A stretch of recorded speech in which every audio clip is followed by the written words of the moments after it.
Tech Mahindra Global Chess League's second season has started on the 3rd October 2024, and in the first match itself, which was between two strong teams, that is American Gambits and Upgrad Mumbai Masters. Well, in these teams, the matchup was between Duda and Christoph and our very own star Vidit Gujarati. Although Vidit was on the receiving end in this game, but I really liked the way the game was finished, and Duda played a very excellent sacrifice also in the end. And I hope that you will really love this game and enjoy the analysis also. This is going to be a very quick video, so watch the video till the end and enjoy this video. So in this game, Duda was playing from the white side. He started with e4, Vidit started with e5, and then knight f3 was played. Well, this is a very normal opening moves, you can say, and they opted for the four knights game. Very stable and very simple opening. And now Duda in this position opted for bishop to b5. Well, this is all going normal, you can say. And after bishop to b5, well, bishop c4 is one of the moves which you can say like why not play in this position. But the idea is like black has one interesting idea, that is knight captures e4.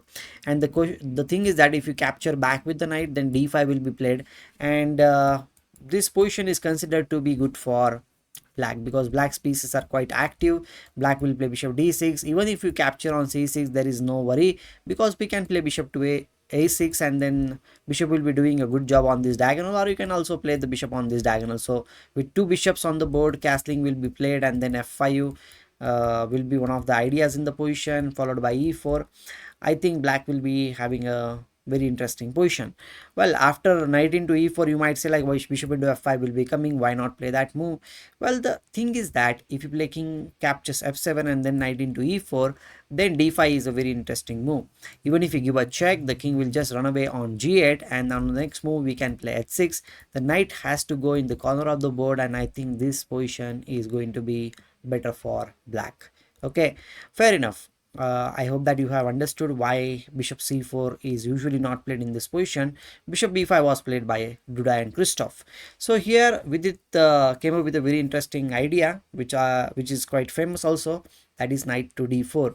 The point is that we are attacking the bishop, and you might say like, oh, by playing knight d4, the e5 pawn will be captured. Yes, definitely the e5 pawn will be captured, but now black has a very simple move, queen e7, and the pawn on e4 is going to fall.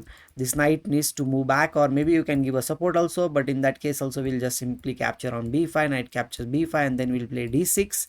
The knight on e5 needs to move, and then we will get back the pawn on e4. I hope it is fair enough. Knight f3, and then knight captures, queen captures e4, and the game will be quite comfortable for black. Okay, so here knight captures e5 was not played. Duda played simple castle in the position. Then with it said like, okay, I don't really want this bishop on this square, so he played c6. The bishop is under attack, so bishop d3 was played in order to support the pawn, and then knight captures f3, queen captures f3, and d6. Until now everything is going smooth, I will say, from both the sides. Only a little bit drawback, you can say, that white's bishop is standing in front of the pawn on d2, and the bishop on c1 is not really coming out in the game. So that's why in this position he played bishop e2, going away from this bishop's path, you can say. Now the pawn on d2 can move forward. h5 was played. Maybe the idea is to play bishop g4, but Duda was very sharp. He played d3 in this position, and now here he played g6, means with it played g6. Then he developed his bishop, the last piece, which last minor piece, you can say. He played bishop to g5, bishop e7, and now rook a d1 came on the board. Now black played bishop to g4, and after that queen e3 was the only move, and then Vidit came up with a very surprising move, I will say. He played knight d5. What is the point? Well, the knight is attacking the queen, and if you capture the knight, then the bishop is going to capture on g5. Is Vidit in trouble? We'll see. Is white in trouble? That is also one of the thing. So here Duda just captured on d5, bishop into g5, and now he came up with a very good move, that was f4. Because if you play any other move, let's suppose you play queen to g3, then we can simply play bishop to f4 and the queen is getting trapped, so we cannot really do that thing. So f4 is the only move. Of course he must have seen this move earlier also, and now with it went back to h6 square. The thing is that you cannot really capture on f4 because simply rook into f4 is coming, and you cannot capture back here because if you try to capture back, the pin is there, you cannot really do that thing. So here he simply plays bishop to h6 and now d captures c6, b captures c6, and now he opens up the center. At least Duda tries to open up the center with d4 move. With it, of course, cannot really do anything in the center because his king is still in the center of the board. Well, I was when I was looking at the game, I was thinking like maybe castling was a decent choice in this position, but that will be losing a pawn for sure, and the d6 pawn is also going to fall. So in this position, Vidit plays queen to b6, putting some pressure over here on this diagonal. Okay, fair enough. Now Duda understand that he cannot really capture on e5 or by any of these pawns because the queen will be hanging in both the cases. So he plays knight a4, attacking the queen. Now the things are getting hot, you can say, heating up. Queen a5 attacking the knight on a4, but he did not really care about the knight on a4. He simply captured on e5. With it captured the knight here on a4, thinking that it might be a free piece, but of course he understand this thing that his king is in big danger. And now the series of moves come which was really phenomenal. Pay attention to the rest of the game now. Bishop captures g4, h captures g4, and now he plays e captures d6. I know this thing that Duda is piece down in this position, but with its piece which is extra on the board, that is the bishop on h6, is very awkwardly placed. Plus with its both the rooks are not at all playing in the game. So if you don't have your pieces in the game, then you are calling for some kind of a trouble.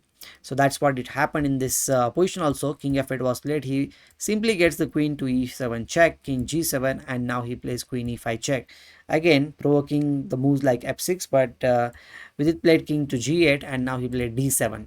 Well, the idea of d7 is very simple. You just want to queen the pawn, so he stops the queening pawn, you can say, with rook d8.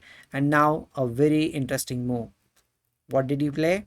Here Duda played f5. The point is like Duda just wants to open up the king side completely, blast open this king side, but with it tries to defend the position. He plays g5, and now comes another piece in the game, rook to d6. The point is maybe we can just capture, and then queen e8 check, and then queen into d8 is there, one of the ideas. So in this position he plays queen to b4, trying to come back in the game, but here Duda did not stop. He just simply played one incredible move, that was queen to e8 check. The point is, if you capture here, the queen will be just regenerated, you can say. It will be promoted, the pawn will be promoted, and queen will be back, and white is just simply exchange up in this position, and it will be winning position for sure. Because even if you play king to g7, we can give a check, king h7, or you will be losing the rook, and if you play king g6, we'll be losing the rook on h8, and if you play king h7, that is also over because queen f7, bishop g7, and queen g7 check and mate. Well, fair enough. I think so you have understood that rook cannot really capture on e8, so that's why here we decided to play bishop f8. But now here Duda came up with one incredible move. I really love this move. That is the highlight of the game, you can say. He played rook g6 check.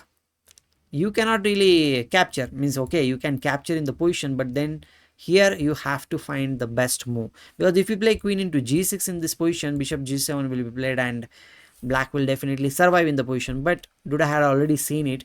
He said, okay, I can play queen e6 check. If you play king g7 or king h7, doesn't really matter. Queen into g6 is just going to lead the check and mate.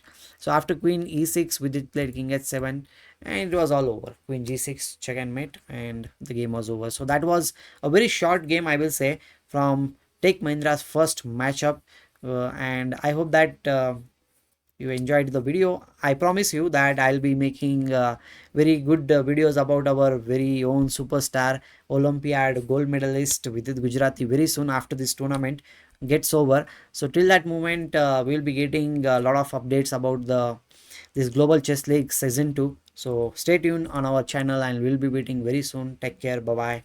See you then.